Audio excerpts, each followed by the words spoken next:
The One Piece universe is filled with countless strong fighters. Whitebeard, Shanks, Goldie, Roger or Roxy Zebek. All of these fighters are top tiers, but I think that we can create even stronger fighters. How we will do that? Well, there is something called One Piece fusions, and today we will create 3 different One Piece fusions. Look at their designs, their personalities, how those two characters would mesh together, and also their strengths and powers, because they will not only have one devil fruit, they might have 2 of them. Might be strong sword fighters or fist fighters, good haki or not good haki. There can be a lot of different factors in these characters. And when we look at all of these 3 characters, we will determine which one of those 3 is the strongest. So let's get right into it. Our first character will be called, let's see, it's called Morisai, a fusion between Moria and Don Sai. First of all, it's funny how I get Moria in these fusion videos because I am the guy who does Moria fan stories, so why do I keep on getting Morias? Moria obviously has a great devil fruit with the Shadow fruit, and Don Sai, I think he is one with the strongest haki in the Grand Fleet of the Straw Hat Pirates, because we have seen what his grandfather was capable of and Don Sai has already surpassed him. I am not entirely sure if Jin Zhao was actually a rival for Garp, or if this was more like a one-sided thing where Jin Zhao was just hating on Garp and Garp never really cared about him.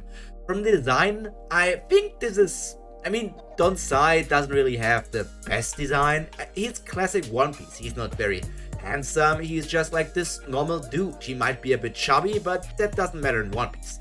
He has strong haki, he has strong kicks, and he's also able to use his, I think it's a Naginata, his like spear style weapon, effectively in combat. And he's also married to Baby 5, so that's also an upside. Moria's Shadow Devil fruit will just add on to that. And I don't know how the stats compare to each other, because if I think about it technically, I would say that Sai would have been capable of defeating Moria in the Thriller Bark arc, but I am not entirely sure about that. Their personalities would be interesting. Don Sai is very passionate, while Moria is more lazy at the moment. But Moria still cares about people and also wants to achieve something. He's just like, others can do it for me. So the combination between those 2 things would make them more average in the passion department and still think that they need to work something. They would have the zombie soldiers and the haki from Sai and all of these other things. So they would be really strong. If I had to rank them in a character department, I would say that they would struggle to defeat Doflamingo, but they might be able to do it in a high difficulty. So I think that's a good start for today's video. Let's see what our second character will be. We have Jinbei, and that's unlucky. Jinbei obviously is more powerful than Moria and also Sai. The problem is he's paired with Vivi, and they're also using Vivi's body mainly. So that just means that this is not the same defensive and endurance measures that Jinbei has. It's just Vivi's normal princess body. Vivi is a fighter. Well, not technically, but she is not just somebody who does nothing.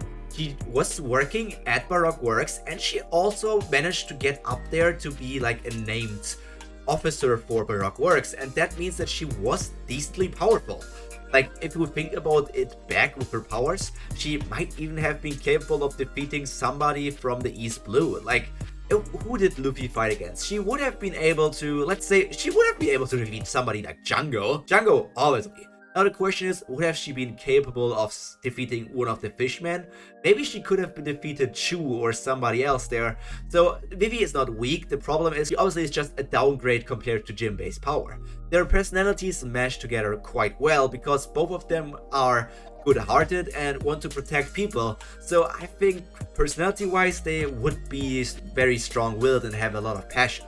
The problem is obviously the powers. Fisherman Karate is the biggest thing Jinbei offers, and Vivi doesn't have much besides her peacock slashers, and I don't think that they actually help Jinbei in any sort of way. Maybe there is some sort of Fisherman Karate that also uses weapons, and so they could combine that. But I think this character with Jinbei's fusion and Vivi's character... Jinbei obviously is stronger than Doflamingo, but Vivi put into that as well, they might not be able to take that. At the moment, I think Don Sai keeps on being our winner. It might only be my personal opinion, but if you think that Jinbe is stronger than Mori Sai, you have to tell me in the comments, because it is very important. And last but not least, we have Don Zoro. I am very confused why we got 2 Sai fusions, and this one is even more powerful. We already got our winner. I'm not even going to sugarcoat it or make it some sort of big secret. I think that this fusion is the strongest out of the 3 we had. Just think about it. Everything I already talked about, Sai's personality, his ability to use Haki, his ability to use his Naginata, and all of these things, they're really powerful. And then you put on top of that an awakened Paramecia user. The awakened gold fruit. That's insanely powerful. Obviously, also Guild de Zoro was very powerful because he was fighting on his home island and had the advantage because of all of the gold things. But even if he didn't have that, I still think that his gold powers would be incredibly powerful. And gold is a quite tough metal, I think, if I remember correctly. It's only in Minecraft where it breaks pretty fast. I'm not sure if that is really something that is canon to the normal universe here. So, Guild de Zoro and Sai, I think they are the strongest of our 3 partners that we have. I love One Piece fusions. Guild de Zoro is such a cool character. One Piece Film Gold, even though I enjoyed Film Red and Uta, probably is my favorite movie character in general. I think in overall rankings, I would say that Film Gold is still my favorite One Piece movie. What is your favorite One Piece movie? Tell me in the comments. I would really appreciate hearing that from all of you. So I think that's a good stopping point. It's really a short video, but not every video has to be like 10 minutes to 15 minutes long. Sometimes we can do it in this length as well. So that's all from me for today. All that's left to be said is stay happy, stay healthy, and most importantly, stay cultured. Pyro out. Bye!